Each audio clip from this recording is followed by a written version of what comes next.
Hi, this is a tutorial video on the seesaw method of accompaniment. This is a right hand figure to be used for accompanying yourself singing or accompanying in a band.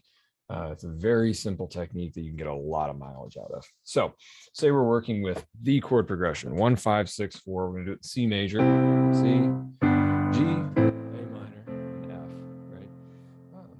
Normally what I'll do when I first teach students is teach them this is fine. Just to play each of the chords just like that. But if we want to add maybe a little bit more motion, a little bit more rhythmic interest, we can do what's called the seesaw.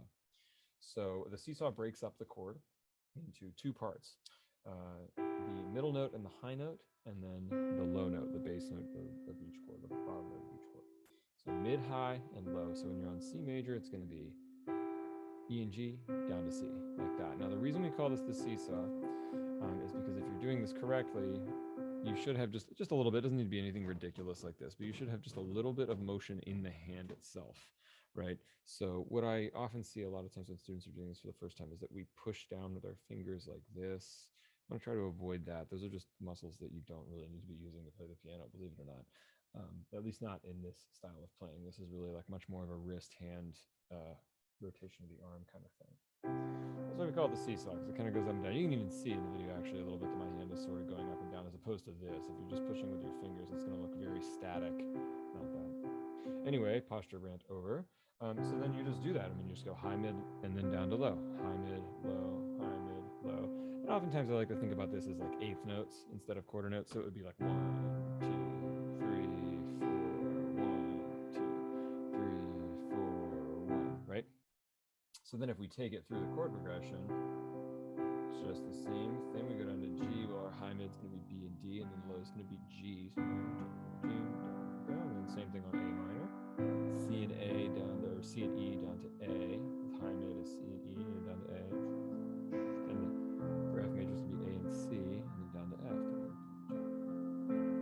And you sound like this. This has been used in variations of this, probably thousands of pop songs, but definitely hundreds.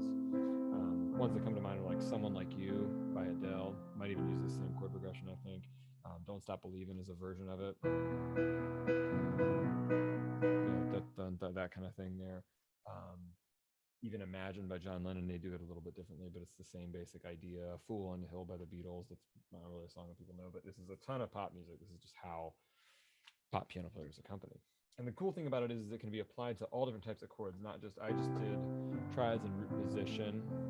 You could also do it taking the easy way out. If you don't know what that is, I'll put a link to it in this video here, where you would do something like this. And that's why, we do it from here, then go to our easier version of G major there. Still going to be high and mid, going down to the low note.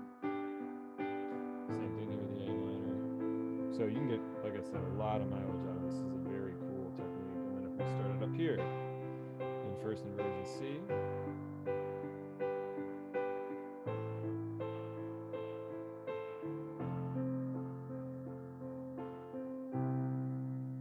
works for any chord progression, works for any inversions of the chords, any kind of like voicing that you're going to be doing.